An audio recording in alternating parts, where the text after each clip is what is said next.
मित्रांनो, आठवणे आणि विसरणे या देवाने आपल्याला दिलेल्या दोन दैवी देणग्या आहेत.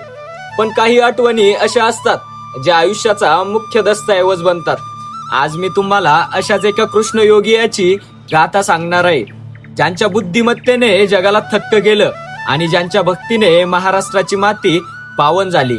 ही जीवनगाथा आहे सुवर्ण पदक विजेते, विद्वान आणि महंत संत, परमपूजनीय महंत आचार्य प्रवर्तक महंत श्री कृष्णराज बाबा शास्त्री पंजाबी यांची.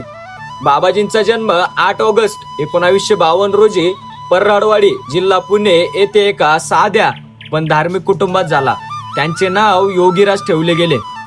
लहानपणीच पूजनीय नागराज बाबाजींनी त्यांना पूजनीय हंसराज दादा पंजाबी यांच्या स्वाधीन केले.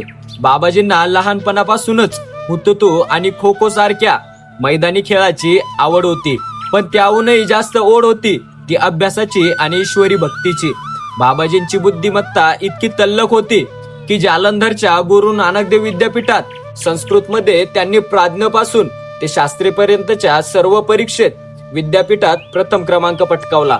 त्यांच्या या अलौकिक यशासाठी जागतिक न्यायालयाचे मुख्य न्यायाधीश डॉक्टर नगेंद्र सिंग यांच्या हस्ते त्यांना सुवर्ण पदकाने सन्मानित करण्यात आलं. बाबाजी केवळ संत नाहीत, तर ते ज्ञानाचा चालता बोलता महासागर आहेत. 1977 मध्ये यवतमाळच्या अधिवेशनात बाबाजींवर महानुभाव मासिकांच्या संपादक पदाची जबाबदारी सोपवण्यात आली. साहित्यातून पंथाचे विचार घराघरात पोहोचवल्यानंतर 1984 मध्ये ते शिक्रापुरात स्थायिक झाले. तिथे त्यांनी भव्य श्रीकृष्ण मंदिर आणि आश्रमाची निर्मिती केली. दुष्काळी भागात तहान भागवण्यासाठी त्यांनी खोदलेल्या विहिरीला जेव्हा अमाप पाणी लागलं, तेव्हा लोकांची श्रद्धा बाबाजींवर अधिक घट्ट झाली. ते पाणी नव्हतं, तर तो बाबाजींच्या कष्टाचा प्रसाद होता. मित्रांनो, बाबाजींचं व्यक्तिमत्व जितकं विद्वान आहे, तितकीच त्यांची शिस्त कडक आहे.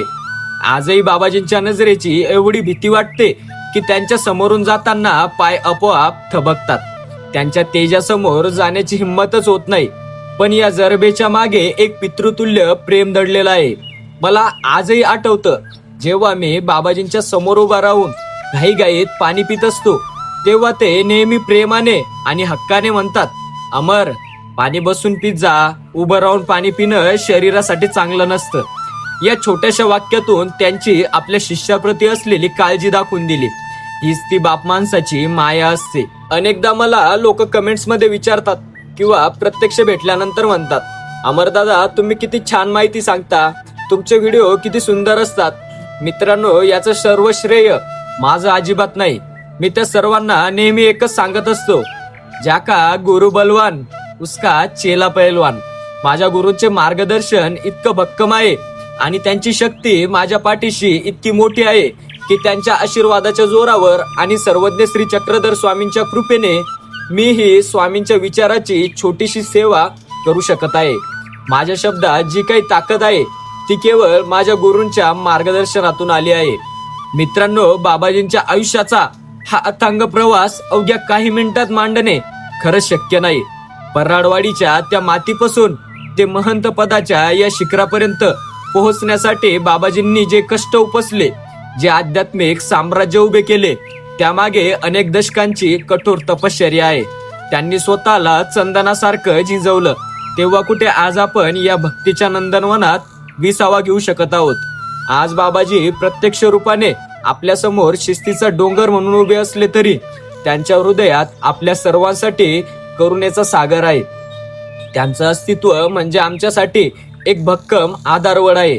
त्यांच्या एका शब्दाने आमचं आयुष्य सावरलं जातं आणि त्यांच्या नजरेने आम्हाला आमची चूक उमजते. बाबाजी म्हणजे केवळ एक व्यक्ती नव्हे, तर ती एक शुद्ध ऊर्जेची खाण आहे, जी आम्हाला सतत सन्मार्गावर चालण्याची प्रेरणा देते. मी महानुभावपंथी अमर, आज मी जो काही आहे ते केवळ माझ्या गुरूंच्या कृपेमुळे आणि त्यांच्या आशीर्वादामुळेच आहे. माझ्या गुरूंच्या चरणी वाहिलेली ही शब्द सुमने तुम्हाला कशी वाटली हे कमेंट्स मध्ये नक्की सांगा.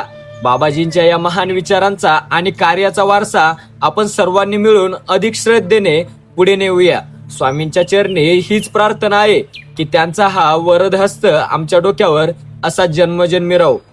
जय श्री चक्रधर. दंडवत प्रणाम.